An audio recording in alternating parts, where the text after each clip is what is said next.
Welcome back, everyone. And for this video, as we break down UFC 326, we're going to start with the main event this time. Why? Because I broke this down perfectly to a T. The only thing I didn't get right was I expected Charles Oliveira to eventually get a submission win, right? I thought he was going to get the finish in the second round, which he almost did, but he almost did in every round. And Max Holloway's submission defense, to his credit, was extremely good. And I believe they awarded him his black belt after, which, I'm kind of weird about awarding someone a black belt after a knockout win or after a loss or after they just got dominated in the grappling. But I understand why they did, because his submission defense was so good. Like, Charles couldn't finish him, and Charles is the best guy to do that to people, Like, Charles is the best guy to submit people when he has their back. So I understand why they give him his black belt. However, it was kind of weird, especially because he got dominated in the grappling. I don't know. I'm conflicted. And you see, there are two sides of my brain thinking right now. But let's get to the fight. First round, I'm looking at the first 20 seconds of the fight. Max Holloway's piecing Charles Oliveira the fuck up. But then Charles gets that bear hug, man. He gets that bear hug, trips Max Holloway, slams him to the ground, and you can immediately see the strength difference between the two. I mean, Charles Oliveira looked huge out there, and Max Holloway looked like Mateusz Gamrot. Like, with his frame, you can kind of see how both of those guys got bullied. You really need a sizable lightweight to even challenge Charles Oliveira in the grappling, as we see with Islam Makhachev, who is now the welterweight champ, and Arman Tsarukyan. For some reason, it's talking about going on the featherweight when he's probably the biggest lightweight in the division right now. Now, however, this does go to show how good Ilia Topuria is. To be able to have Charles Oliveira in the compromising positions that he had him in, like, that is crazy. Crucifix on Charles Oliveira after seeing this? I don't know. But I feel like Charles has also improved since that Ilia fight. But the only sample size we have to go off of is the Mateusz Gamrot fight and now the Max Holloway fight. So, I mean, it's weird. But Max had nothing in the takedown defense. Max really had, like, they say Charles attempted 13, but a lot of those weren't true attempts. Like, when Charles wanted to get a takedown, he got a takedown. And he mixed it up. He mixed it up too. Like, Charles would land a big shot, get Max Holloway thinking, and then he would shoot the takedown. It was beautiful to watch. And yeah, another thing with that, in the first round, Max Holloway got the better of the feet in the first 20 seconds because that's really all we saw. And then he got controlled, similar to the second round. I can't even say much about the first half of the third round because Paramount, billion-dollar company, Paramount, can't keep a stream going. It was cutting out like every other fight. And we missed half of the third round because of it. But Charles was tagging Max Holloway. And when he landed big. Like, there were visible reactions from Max Holloway. I said this in the breakdown. I said that Charles Oliveira would have the power and would have the skills on the feet to hurt Max Holloway, and he did. He did. Even though it wasn't a drop or a knockdown like I may have suggested, Charles Oliveira did stumble Max Holloway a few times, and especially the last 5 seconds when they did the point down. Weak ass point down, by the way. When they did the point down, Charles Oliveira rocked Max Holloway. Now, Max Holloway rocked Charles Oliveira too, like right after the bell. But you wouldn't think Charles Oliveira would be able to get enough, like, as many strikes off as he did on the feet. Obviously, the thought and the threat of the takedown comes into play. But even then, man, Charles looked good. At one point, Charles hit him with a high knee as Max Holloway was ducking down. That was nice, man. That was nice. And it was hard to catch in the moment. But when you saw the replay, you're like, damn, that was clean. That was clean. And a lot of people were saying it was a kick, but his leg was never extended at all. Charles Oliveira meant to throw that. But overall, man, great performance from Charles Oliveira. Domination from start to finish. 50-45. May even say 50-44, but I don't like that when there's not enough damage. And another thing I want to touch on, this was not a BMF fight, Like, I feel like the BMF title, you kind of want a war. And it sucks to say that because this was such a high demonstration of skill, and it's not Charles Oliveira's fault because Max Holloway was the one that couldn't get up. And Charles Oliveira was staying active, looking for the finish at all times. But people are not going to want to see that as a BMF fight. I think they should just get rid of it, to be honest. I don't even think this fight was boring. I'm not going to lie. Now, given the expectations that we had coming into this fight, I mean, it's Max Holloway and Charles Oliveira, right? We're going to expect fireworks. We didn't, like, honestly, I may have even said this in my prediction. It was going to be one-sided either way. Either Max Holloway was going to piece up Charles Oliveira and knock him out on the feet, or Charles Oliveira was going to dominate him with the grappling. And that ended up happening. Um, as like when I came into it, when I first heard this fight get announced, I'm like, holy shit, this is gonna be crazy. This is gonna be insane. But as I was doing my research, it kind of made me realize this can't really be a war. Um, and for the BMF title going forward, this was originally a title meant for Nate Diaz, and now it's Charles Oliveira. Um,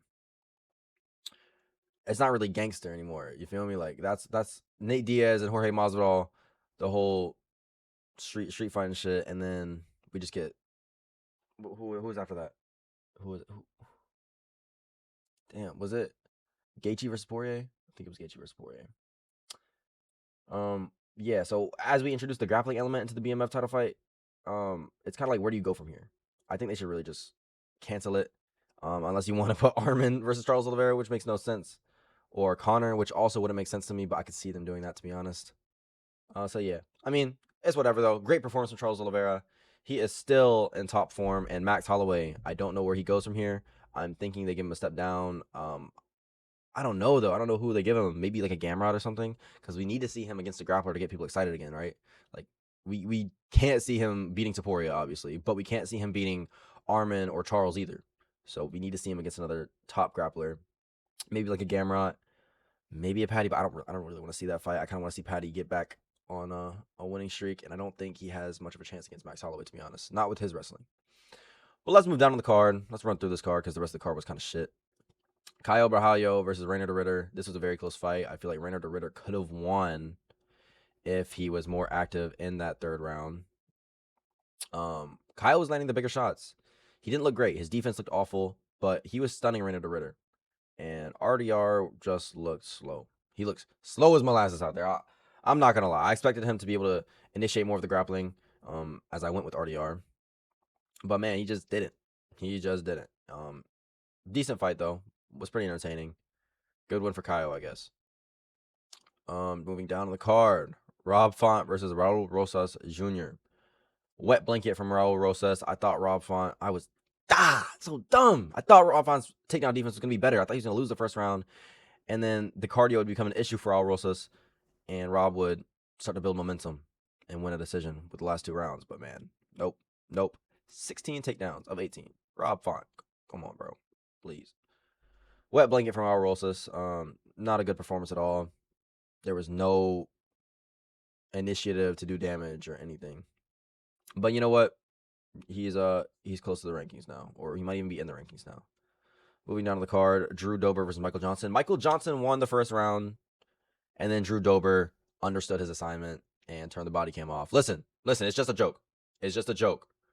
Drew Dober has a history, and him as a person, we all know he's a great guy. Well, we don't, but we can assume from the clips that we've seen and how he is outside of the cage, he's a cool dude, right? He's not any of the things that the rumors suggest. But when he put those gloves on, man, when he puts those gloves on, you feel me? Drew Dober, one punch knockout on Michael Johnson, extends his lightweight KO record. And yeah, man, I think he got a performance bonus for this too. Yup, performance of the night. Congratulations to Drew Dober. Great win. Speaking of performance of the night, man, Gregory Rodriguez absolutely obliterates Bruno Ferreira.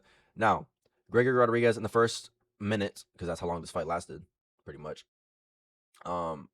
Gregory Rodriguez kind of he was a little tentative, right? And that's to be expected. I mean, Bruno Ferreira just knocked him out cold in their last outing. So Gregory Rodriguez is backing up a little bit, close to the fence, close in the same position where Bruno got him. Not quite up against the fence, but very close. And not even in range. Goes for a long right straight, catches Bruno Ferreira perfectly, puts him out. Now there's a left hook that he threw after that, but it wasn't needed. It didn't even land because Bruno Ferreira was on his way crashing down. Great win for Gregory Rodriguez, and I want to see this guy against a ranked opponent next. I don't really know who they would put him up against. I'm trying to think. I'm blanking right now, but Marvin Vettori. But Bruno Ferreira just beat him, so it kind of doesn't make sense. I don't know. Give Gregory Rodriguez someone good, though. Tired of these gatekeepers. On the prelims, Cody Garbrandt versus Zhang Long. I got my pick wrong again. But this was bullshit. This was absolute bullshit. I picked Zhang Long to win, and Zhang Long was just going for Cody's nuts and got 2 points deducted. Now, I still don't think Cody should have won. I don't think Cody won a single round. So I still think I should have got my pick correct. But come on, man. Like, Zhao Long, what are you doing? What are you doing? Cody's over there, heaving in a bucket. He's throwing up in a bucket because he's getting kicked in the ball so many times by Zhao Long. Like, at that point, I don't care about my pick anymore. I don't want you to win if you're going to keep continuously fouling. I don't want cheaters to win. And Cody Garbrandt, this is a lose-lose situation because Cody Garbrandt looked like shit. He didn't look UFC caliber at all. Zhao Long, man. Zhao Long, I'm very disappointed. Even aside from the nut shots, Zhao Long wasn't doing much. He was just outworking Cody Garbrandt. It was more Cody being inactive and looking like shit than Zhao Long actually looking good. So, this fight's whatever. Got my pick wrong again. Man, I can't believe this shit, right? This is the one that sold my parlay, right? And yeah. So Dante Johnson, I think he won this fight. I'm gonna start with that. But he is just like the Hulk, bro. And Cody Brundage is actually looking decent with his takedown entries, and he's putting in a little bit of work. He's staying active. He's initiating the grappling, and he's doing it successfully. And Dante Johnson, man, I don't know, bro. I saw him destroy a heavyweight, and I thought, holy shit, this guy's a natural middleweight, and he just destroyed a heavyweight. But then I forgot, man. Heavyweights are ass. Heavyweights suck. Heavyweights absolutely suck. So why would I pick a heavyweight to beat a middleweight? Man, I picked him in the first minute. That's how confident I was. Man. And he won by split decision against Cody Brundage. And there was no foul. Good performance from Cody Brundage. Dante Johnson, you suck, bro. Ricky Turcios versus Alberto Montes. Man, Ricky Turcios, I ain't gonna lie, in that first round, he had that dog in him. It looked like Ultimate Fighter Ricky Turcios. He was going for it. But Alberto Montes looked too sharp on the feet, landing the bigger shots. Ricky Turcios was landing in that first round, don't get me wrong, but he wasn't landing with any power. He was minus 1 HP, minus 1 HP, minus 1 HP. And Alberto Montes was cracking him with critical hits. And in that second round, Ricky Turcios shot wide open takedown, shot front first, and Alberto Montes locked up his signature anaconda choke and got him out of there. Great win. This guy looks good. I expect rankings from him at least. I'm going to say top 10 from Alberto Montes in the future. Top 10. This guy looks good, man. Good one for him. And performance of the night bonus, 100K. That's amazing for him because if you guys don't know, apparently he hasn't seen his father or his mother in 9 years. So hopefully this performance of the night bonus can, reunite them. Up next, Cody Durden versus Niamjal Tumin-Dembarel. I can lock that in my brain, man. That is so hard. It's only hard when I look at it. Like, I can say Tumin-Dembarel, but when I look at it, I'm like, oh, it's a lot of syllables in there. A lot of syllables. Anyway, Tumin-Dembarel was cheating. After the bell, groin shot, I think, in there. It was either groin shot or an eye poke, and then a blatant after the bell shot. But he did look better. Cody Durden just looked weak out there. He looked weak. Great grappling exchanges. Man, Tumin-Dembarel looked good too. I want to say that. He looked good too. I understand the narrative is going to be he kind of cheated, but he did look good. And Cody Durden looked all right as well. I mean, this was a fun fight. Honestly, this was the best fight on the card for me. I enjoyed the scrambles a lot. I enjoyed them hunting for submissions. It was a high pace fight, and it was interesting with all the drama that was going on within the fight. But I picked Cody Durden to win by decision. I was wrong. I was clearly wrong. And congrats to Tumin-Dembarel. I picked a lot of underdogs on this card, and I thought I was gonna do really good, man.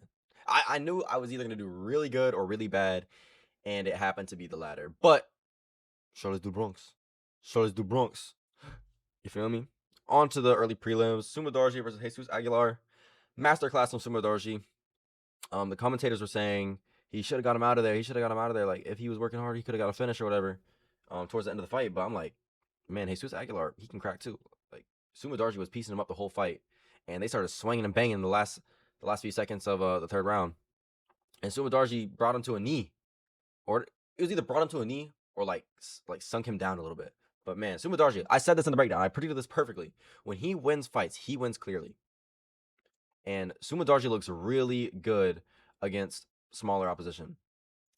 Yeah, man, great win for Sumadarji. I believe he's on a little bit of a streak right now. Give him a ranked opponent, man. This guy looks good on the feet, and his grappling defense is pretty good as well. Oh my God, Rafael Tobias versus Dr. Nurgazai. Oh, hold on, I got this pick right. Of course, I got this pick wrong though. I don't even want to talk about this fight. This was the lowest level fight I've ever seen in the UFC. Period. Rafael Tobias. Uh, how are you here? You are awful at fighting. Same goes for Nurgazai. Nurgazai's striking doesn't look half bad, but his grappling defense and his grappling in general is just null. And I can say the same for Tobias' striking. It's just awful. Both of them are just awful. Cut them both. Got this one wrong as well, man. Oh my gosh, bro. I went negative. Oh my goodness. Luke Fernandez versus Rodolfo Bellato. I mean, Rodolfo Bellato looked better. Luke Fernandez looked interesting. You know, he didn't look like he could impose his will in this fight whatsoever. And you would think he would be able to with how many times Rodolfo Bellato's been chinned. But Rodolfo Bellato gets it done, man. Gets it done. And he got a performance of the night. Wow. Clap it up for Rodolfo Bellato. Yeah, man. I guess. You know what? This is the best he's ever looked. I'm gonna stop hating. He looked pretty good. And yeah, those are my breakdown and review. That's my breakdown and review for UFC 326. Max Holloway versus Charles Oliveira. I'll see y'all when it's time for Joshua Van.